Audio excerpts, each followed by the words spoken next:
they were the same age. Wayne was like 5 or 6 years older than me, and I played in some bands with Jim. So man, it's like I just ended up hanging out with him, and I specifically will remember it was after Nirvana got popular and the hair bands was kind of going out and stuff.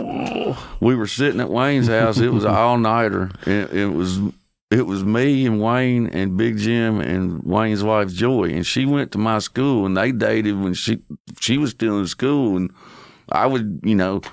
I used to trip on that, like, damn, Joy's dating the baddest ass guitar player in Memphis. I thought I was like jealous or whatever. Like, man, I wish I could be around him all the time or whatever.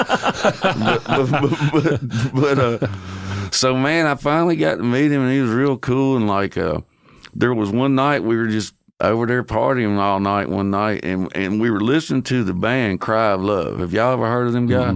Mm-hmm. Man, they're a great band that put out a couple albums right at the end of hair metal and the start of Nirvana, but it was sounding like Bad Company. Okay. I mean, that's what they sound like. It wasn't hair metal. It was pure rock and roll. Mm-hmm. And it was a great album. I mean, anybody that's never heard it, the first album it's called Cry of Love. The name of the album's Brother. Check it out. Every song on the album's killer. And so anyway, we done listened to that CD like 3 times, and Joy came in there, his wife come in there, and she goes, "You're grounded from this CD for at least 24 hours. You're not going to listen to it anymore." But Wayne was, so he got him, like, we stopped listening. We were just sitting there air guitaring and stuff, jamming, and when we stopped listening to that CD, Wayne goes, "My music is dead." And he just said, nobody's wanting to hear guitar solos no more. They're not cool no more. Hair metal, my stuff's not cool no more. And I was just telling him, dude, this is way back in like the mid '90s or something. And I'm saying, Wayne, you're so good. Like, you'll get discovered. Like, there's no way you're just that good. I said, you just keep being you. And he's like, he was saying shit that night, like, man, I'll never stop playing, but I'm not going to be out in bands playing this, no guitar solos, half-tune guitar screaming shit. I'm not going to do that. And I just said, dude, you're Wayne Swinny. The world will know you one day. And I told him that. Mm-hmm. Yeah, and they did. Dude, he crushed it, didn't he? What he told me is, I said this, and that's on one of my notes in here, but I told him that night, I said, it's all good.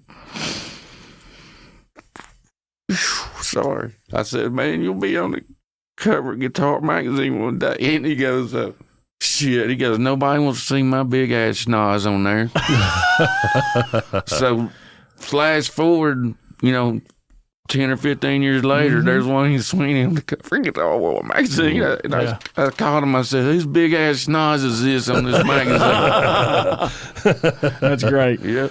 Man, that's a great story, man. Amazing story. Amazing. Thank you for sharing that, for sure. Yeah, for sure. And he blew up, man. Saliva just, Man, and nobody that really was a giant Saliva fan, y'all, I wish there was videos of him even before that. Right. Because when I first heard Rat, Warren DeMartini, he's a badass guitar player. When I first heard Rat's, that EP they put out, there's like 4 or 5 songs. Had You Think You're Tough and another version of Back for More. Mm-hmm. When I heard it the first time, I thought it was Wayne Swinny. Yeah. There's a thing that Warren does that Wayne had that same. That's what I'm saying. I don't technically what it's called, but they reminded me of each other. And Wayne could even go past that. I mean, he could play anything. He could play Rush, Van Halen, Ted Nugent, anything.